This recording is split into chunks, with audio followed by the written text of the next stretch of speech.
Vamos então dar início à resolução do conjunto de exercícios da página 98, da parte 1. Esta primeira parte é constituída por 4 problemas, do 1 ao 4. Vamos iniciar pelo exercício número 1, que é sobre o paralelogramo.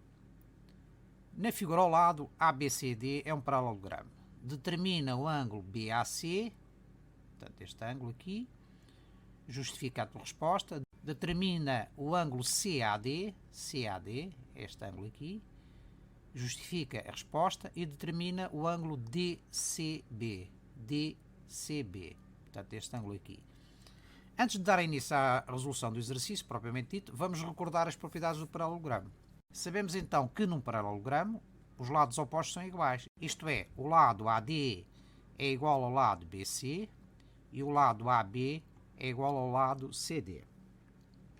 A segunda propriedade é que os ângulos opostos são iguais, isto é, o ângulo em A é igual ao ângulo em C, estes ângulos a verde, e o ângulo em D é igual ao ângulo em B, isto é, estes ângulos em roxo. A soma dos ângulos internos é 360 graus, e é 360 graus porquê? Porque nós podemos dividir o paralelogramo em dois triângulos, e sabemos que a soma dos ângulos internos de cada triângulo são 180. Visto isto, vamos então resolver o nosso problema. A linha A determina o ângulo BAC, é este ângulo a verde, justifica a resposta. Recordemos então que o ângulo CAD, este ângulo azul, é igual àquele ângulo azul, isto é, ao ângulo BCA. E também sabemos que o ângulo BAC, que é este ângulo verde que nós pretendemos calcular, é igual ao ângulo ACD. Sendo assim, se nós estamos perante um paralelogramo e sabendo que os ângulos opostos do paralelogramo são iguais, isto é, o ângulo A é igual ao ângulo em C, este total, e o ângulo em B é igual ao ângulo em B, concretamente desdobrando estes dois ângulos aqui opostos devido à divisão do paralelogramo em dois triângulos, sabemos que o ângulo CAD, que é este ângulo azul, é igual a este ângulo azul. E este ângulo verde é igual àquele ângulo verde. Isto é, o ângulo BAC vai ser igual ao ângulo ACD. Ora, nós queremos calcular este ângulo a verde aqui, o ângulo BAC. Ora, se nós conhecemos este aqui, DCA, então sabemos que eles são iguais, de onde podemos concluir que o ângulo CAB, ou BAC, é a mesma coisa, isto é igual àquele, ou seja, o ângulo ACD, isto é igual a 30 graus.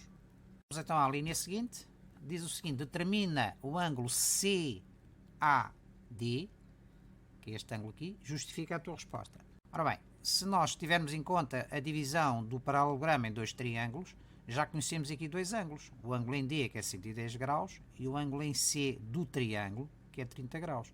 Então é fácil calcular este ângulo, não é? Sabemos que a soma dos ângulos internos de um triângulo é igual a 180 graus, portanto, falta-nos conhecer apenas uma. Substituindo aqui na equação a amplitude do ângulo CAD, que é o que nós pretendemos calcular, mais a amplitude do ângulo ACD, que é 30 graus, mais a amplitude do ângulo CDA, que é 110 graus, é igual a 180. Resolvendo em ordem a CAD, obtemos CAD igual a 40 graus. Na linha 3 pedem-nos para calcular o ângulo DCB, este ângulo em C do paralelogramo, justifica a tua resposta. Então, sabemos então que o ângulo em C, este ângulo verde, é igual a este ângulo em verde em A. Também sabemos que estes dois ângulos podem ser desdobrados em dois ângulos mais pequenos, o ângulo vermelho e o ângulo amarelo. Sabemos que este ângulo vermelho aqui é igual a este e este ângulo amarelo também é igual a este.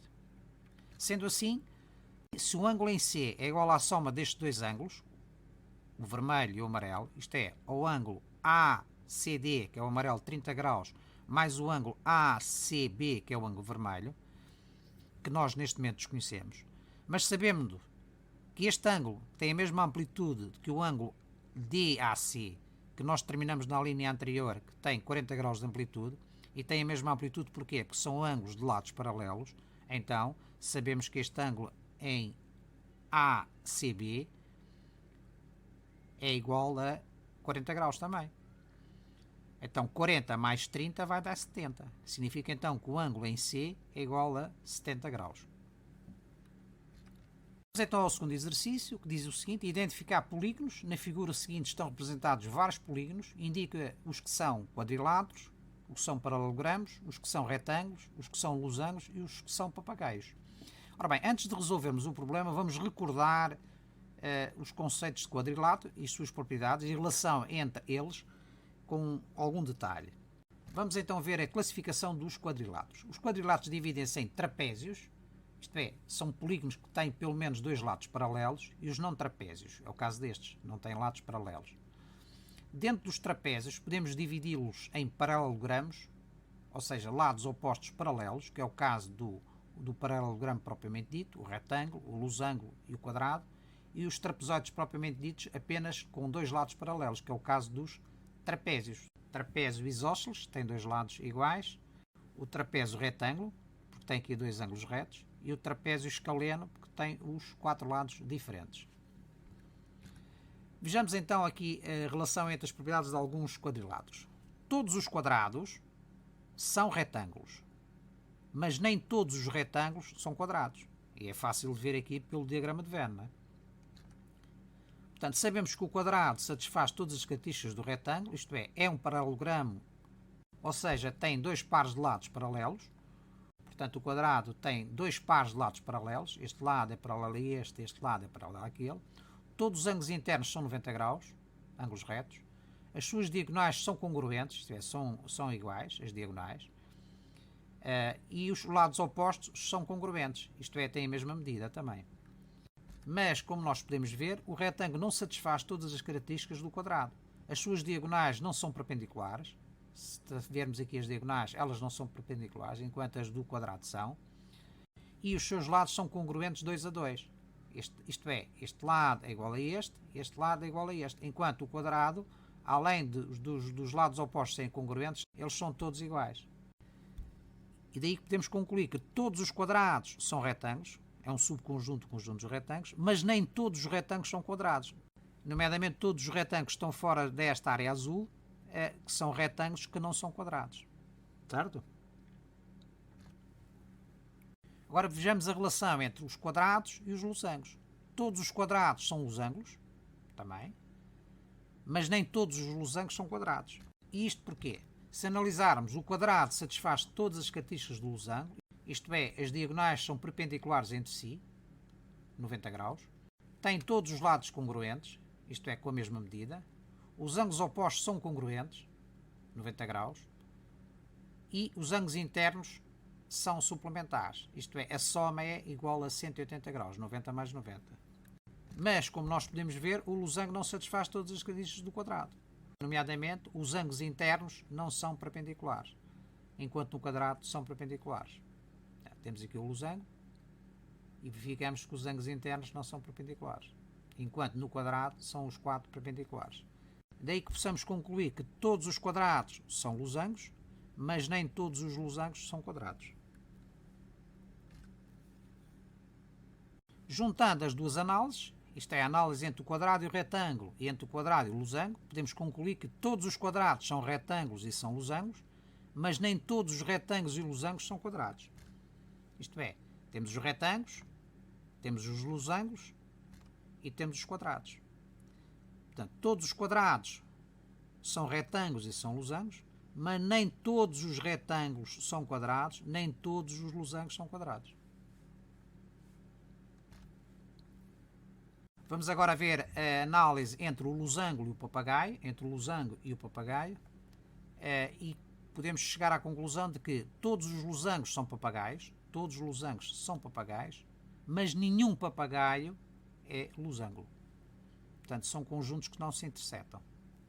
Vejamos porquê. O papagaio é um quadrilátero com os dois pares de lados consecutivos geometricamente iguais, isto é, com a mesma medida.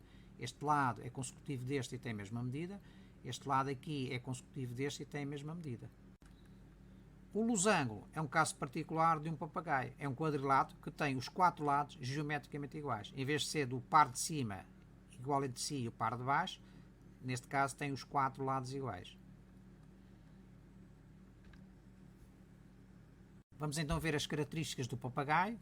O papagaio tem dois pares de lados adjacentes iguais, cá está, ou consecutivos. as diagonais são perpendiculares entre si, mas apenas uma delas bisseta a outra. Portanto, temos aqui a diagonal maior e a diagonal menor. Apenas a diagonal maior bisseta a diagonal menor, não é? A outra não, a outra é cortada mais para cima, o meio seria cá em baixo. Apenas uma diagonal bisseta os ângulos onde passa, não é? Esta é a única que bisseta o ângulo. Esta aqui os ângulos são diferentes. Este ângulo é igual a este ângulo é igual a este, mas este ângulo aqui é diferente deste. Este ângulo é igual a este ângulo é igual a este, mas não são os quatro iguais entre si.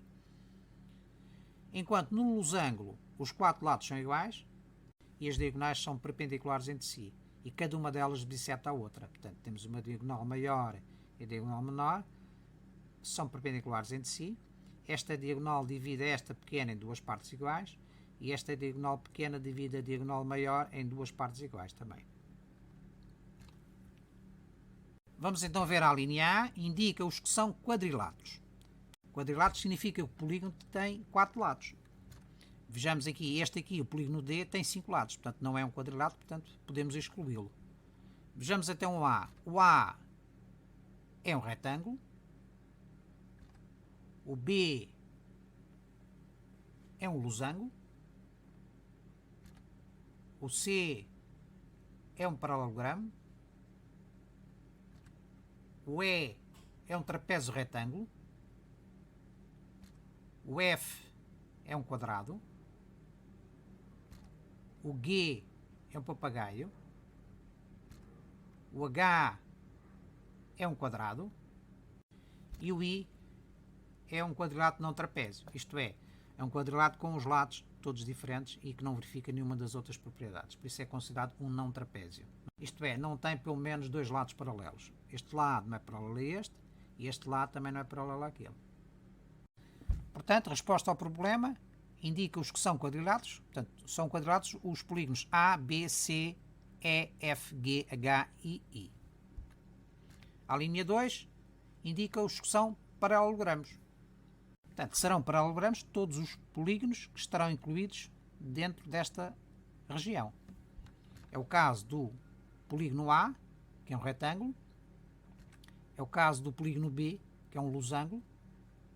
É o caso do polígono C, que é um paralelogramo. É o caso do polígono F, que é um quadrado.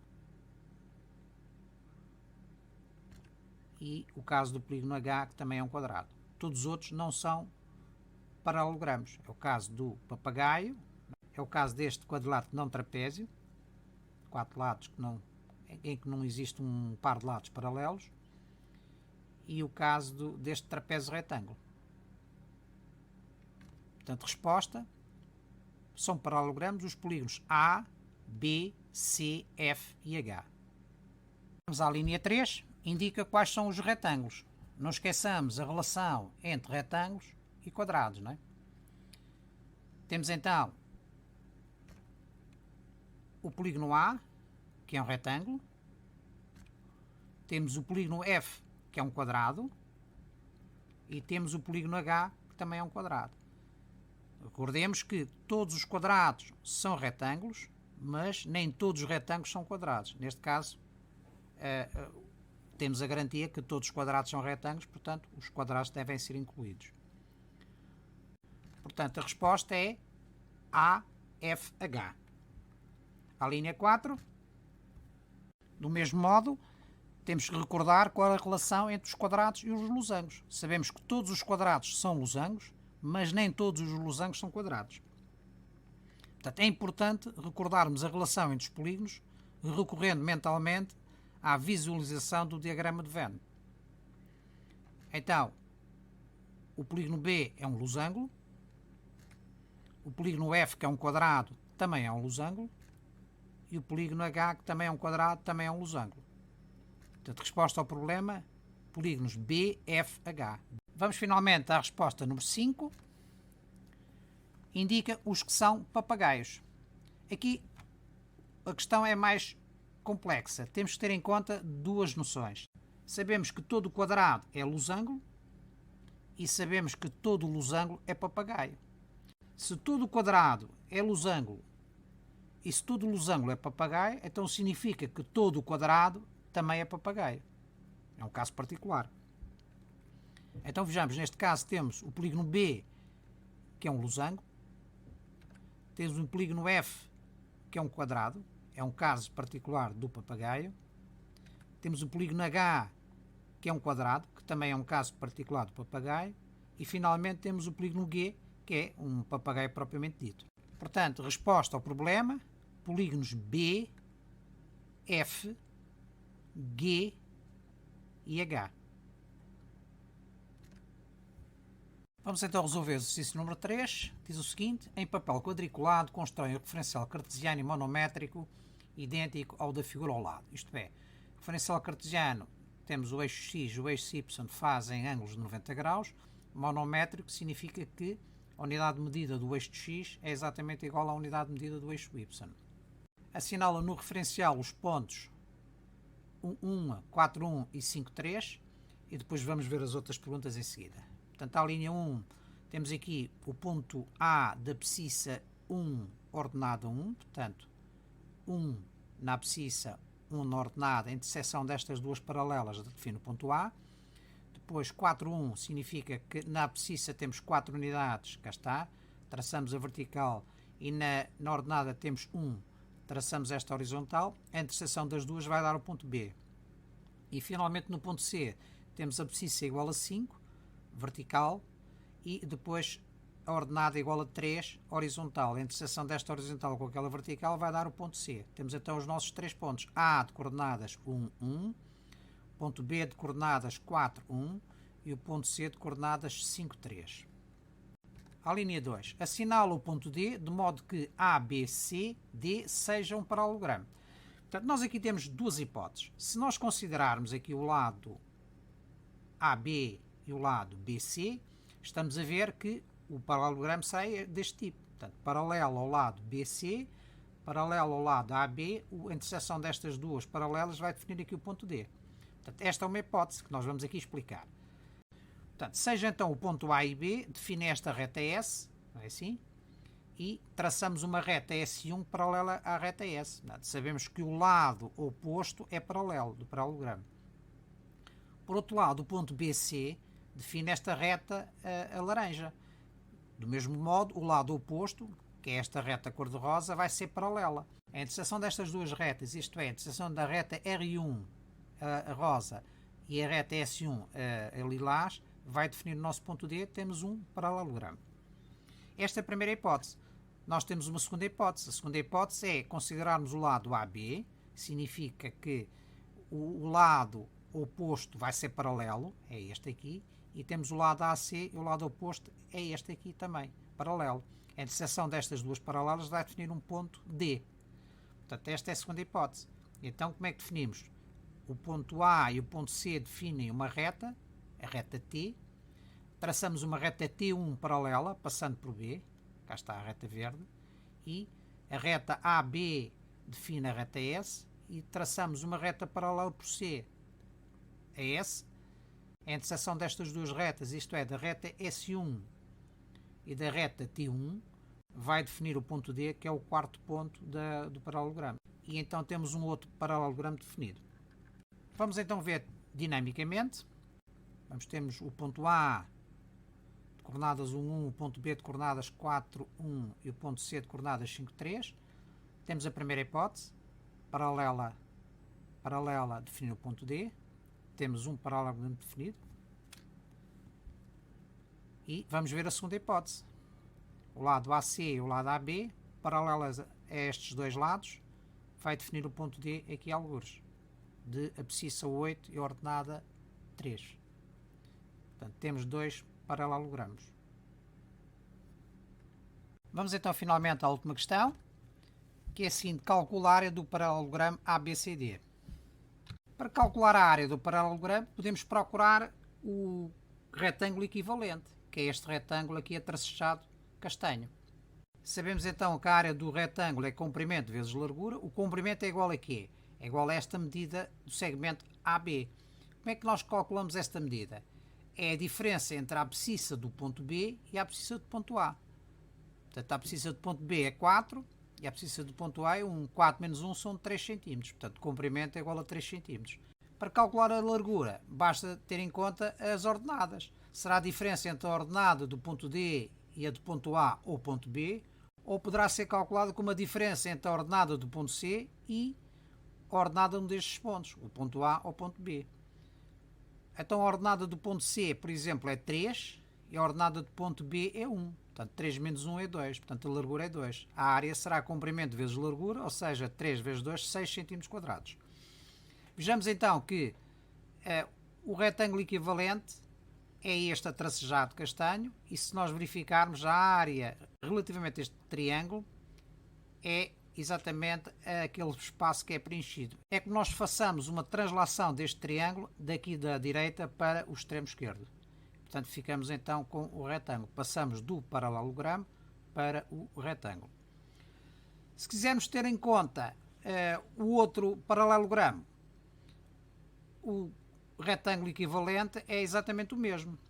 Só que a transferência de áreas é diferente. A área deste triângulo é equivalente a este aqui, e a área deste retângulo aqui que preenche o nosso retângulo maior é equivalente a este paralelogramo verde.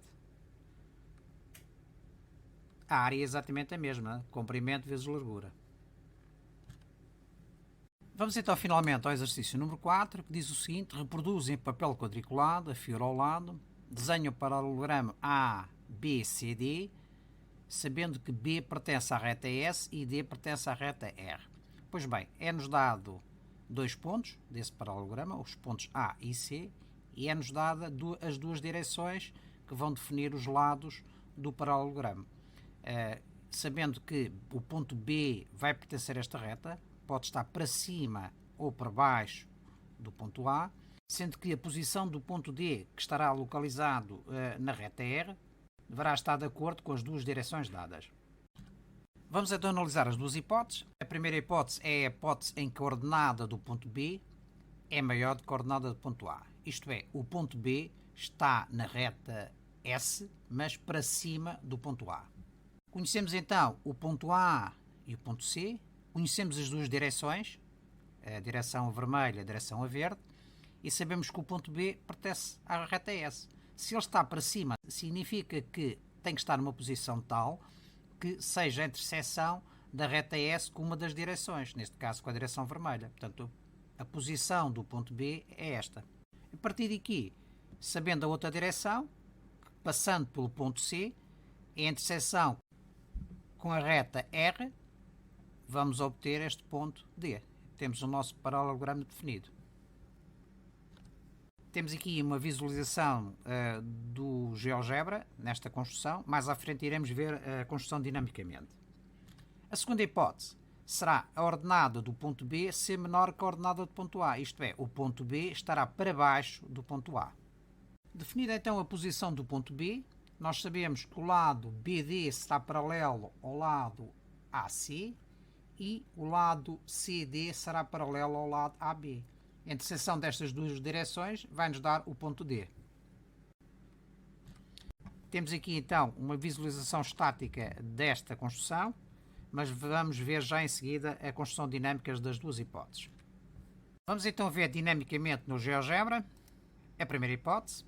Temos os pontos A e C e as duas direções, a direção a verde e a direção a vermelho. O ponto B pode estar para cima do ponto A ou para baixo, isto é, o ponto B pode ter a ordenada maior que a ordenada do ponto A ou pode ter uma ordenada inferior à ordenada do ponto A. Admitindo então a primeira hipótese, isto é, a hipótese de que o ponto B estará para cima do ponto A, nós temos que procurar a direção definida entre C e B, de tal modo que esta direção seja paralela à direção vermelho dada.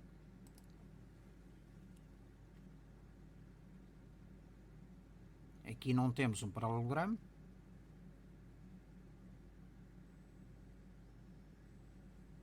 Agora, alterando o ângulo, obtemos esta direção vermelho, vai ser paralela a esta dada, a vermelho dada, e portanto estamos perante a nossa primeira opção.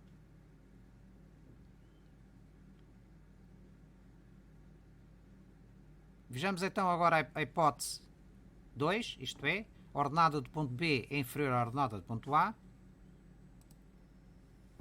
E aqui nós podemos ver a direção definida pelos pontos A e C. Significa que pelo ponto B nós vamos ter um lado paralelo ao lado AC. A interseção dessa direção com a segunda direção, a direção a vermelho, vai definir-nos o ponto D.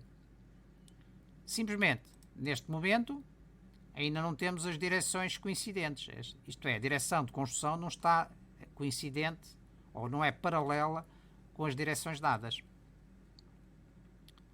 Fazendo a alteração da posição do ponto B, verificamos então que temos esta direção a tracejado verde coincidente com a direção dada verde.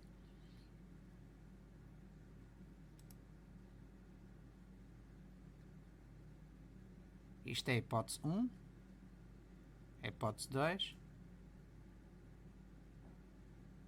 e, portanto, temos o nosso paralelogramo ABCD.